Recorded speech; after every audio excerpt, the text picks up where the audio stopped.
guys, welcome to my channel. So this is Neema from Yours Only Neema YouTube channel. So for today's book review, I have considered talking about a book that I purchased this month, and the book is titled Data Science for Business, and the subtitle is What You Need to Know About Data Mining and Data Analytic Thinking. The book is written by two people, that is Foster Provost and Tom Fawcett.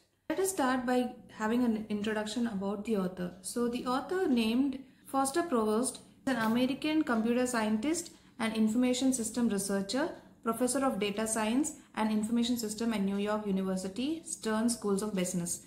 As well as he has several other positions, which are there are so many positions that he held, so I just cut short it here.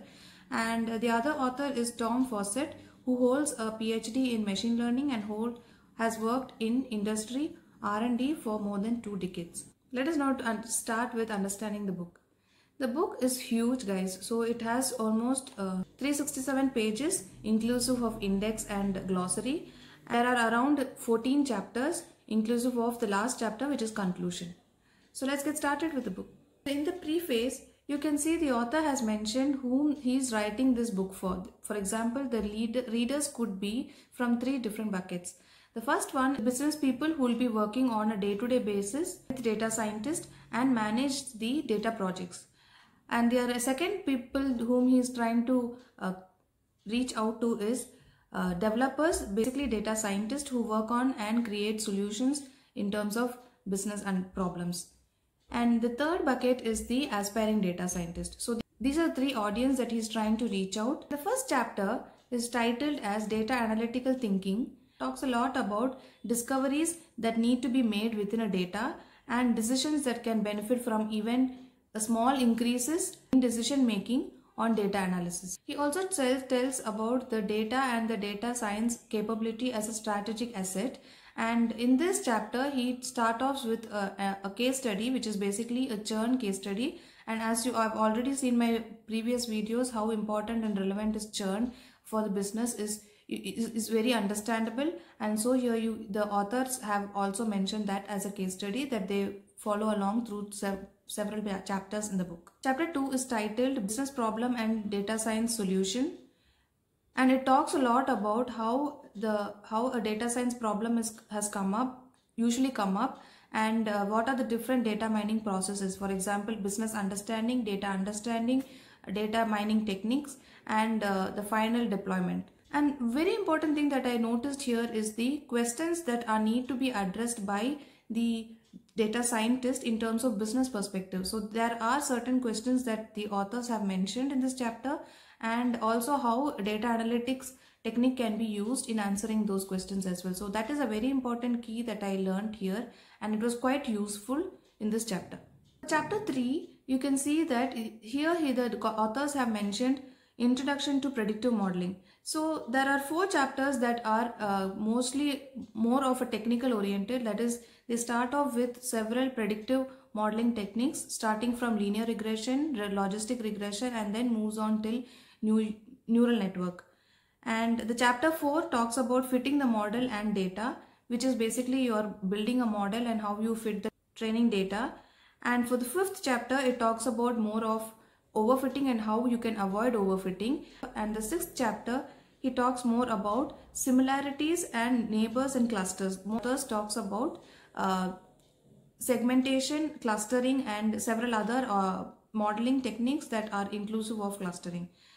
And all of this chapter talks a lot about several ML technique and which are available, and along with a case study example. So here in all these chapters, you can see is that there are several examples that he have mentioned, and how each problem statements are addressed and solved in terms of ML techniques. Very important chapter that I liked a lot is chapter 7. Chapter 7 is the first part of decision analytic understanding. Here in this chapter, the authors talks a lot about what is a good model. Here the authors mention what is considered to be the good model, and what are considered to be a good baseline model, and also what are the expected key results. So this chapter is very important, guys.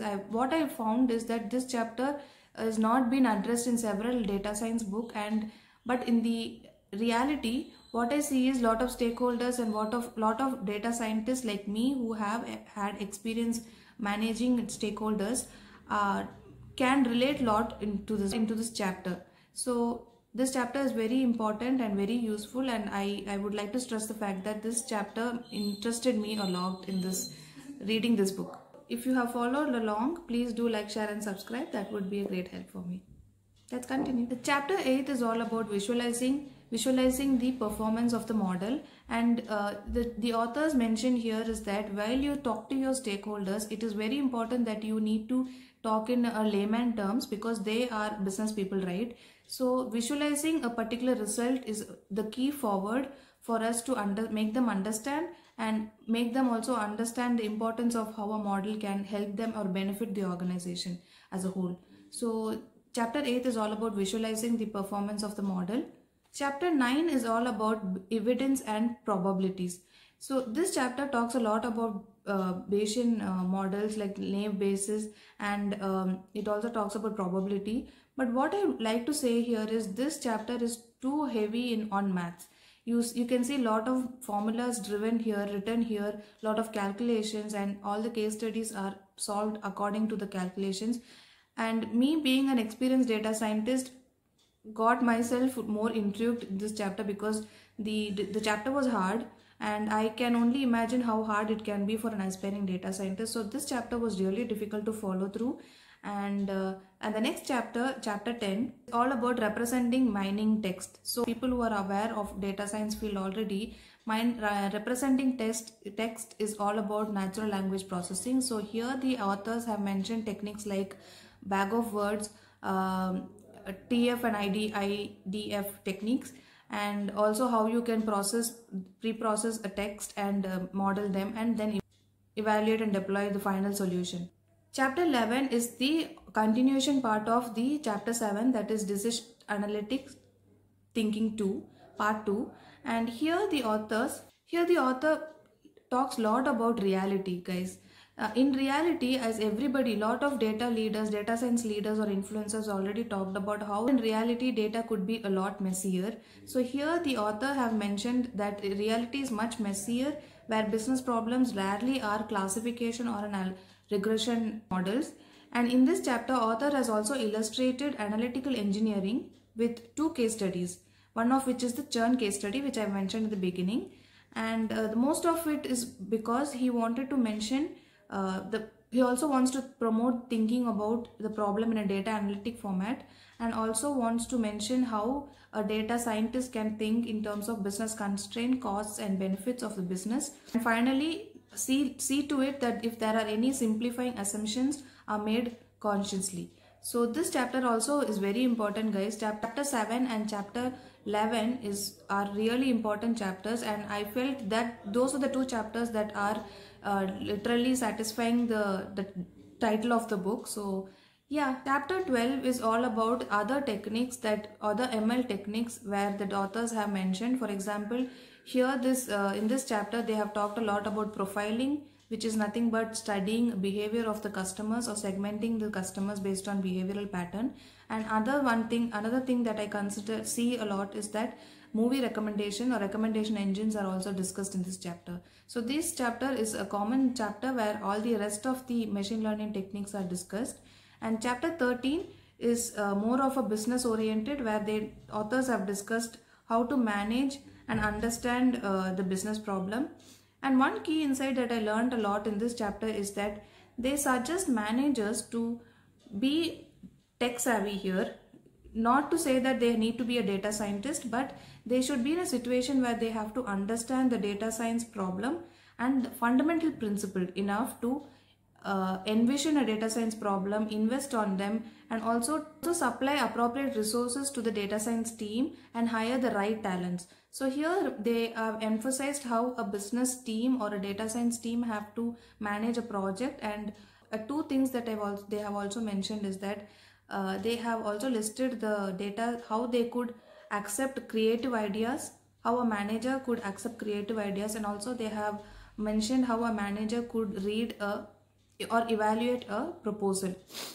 So this chapter is also very important for managers to understand. And another one key thing that is, they have a particular section in the book where they talk a lot about proposals and ideas and how to evaluate a proposal. So this is a high level topic where an aspiring data scientist would not understand, but I feel a manager or a leadership person can definitely make use of this chapter and understand better. Final chapter is conclusion, and in this part you can see that a lot of important topics and important points are reiterated here. And this chapter is like a revision for us readers, so as to say we don't forget the important points. So that's all for this book. There are 14 chapters covered, and along with there are several other index and items that I mentioned in the video so far. And let's get started with the review. In terms of review, I did find that the first attribute I would like to see here is the in-depth knowledge. So in terms of in-depth knowledge, the authors have definitely gone through several aspects of data science and data science team and how a business problem has to be solved. So I feel that the authors did do a lot of research, and I feel I would definitely give a 5-star for this attribute. With respect to the second attribute, which I feel is the readability. In terms of readability, I wouldn't say this book is simple, because a lot of the chapters are tech savvy, like there are a lot of jargons and it's not simple for a common person to read. And I don't understand the fact that the authors have mentioned that aspiring data scientists can understand this book. There are several chapters where the aspiring data scientist can understand, for example these ML techniques and case studies that the authors have mentioned. However, they will not know much about the business and the data science, how the teams are structured. So I feel in terms of readability, I would like to give 3-star, keeping in mind that it was hard to perceive certain chapters. For example, chapter 9 was hard. There are too much of maths involved, and yeah, 3-star for readability. With respect to audience retention, I did feel this book has given certain points that are very important for a data scientist as well as a business person who are involved in data science projects. And that in overall the book has been split into 2 parts. You can see chapter 7 is decision analytic part 1 and chapter 11 is decision analytic part 2. So as an audience retention, I feel if you have started reading the book from chapter 1 to 7, then you have to complete chapter till 11 at least, because that's how you'll understand the overall flow of this book and what the authors are trying to convey here. So in terms of audience retention, I would like to give 4-star. For the final attribute here, which I would like to specify, is relevancy.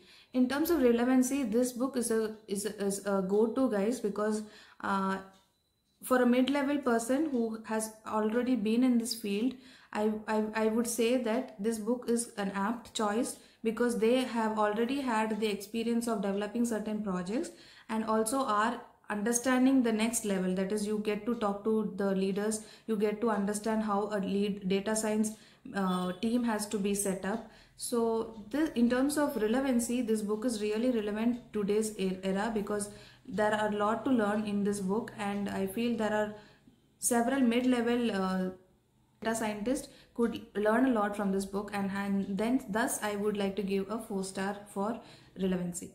So the final review I would like to give here is that I would like to give around 4-star this book, keeping in mind that certain chapters were really tough to understand, and if those difficultiness were reduced, I would say I would give a 5-star for this book. But overall this book was very good. I wouldn't say this book could be read by a month period. I would say this book is important if you are, I would say this book can be read in terms of whenever you needed to learn some certain concepts or understand data science in a business perspective. So yeah guys, that is all for the video. I hope this was useful, and please do like, share and subscribe, and also share this video to others who would like to understand or learn more about books. And yeah, that is all. Have a great day. Bye bye.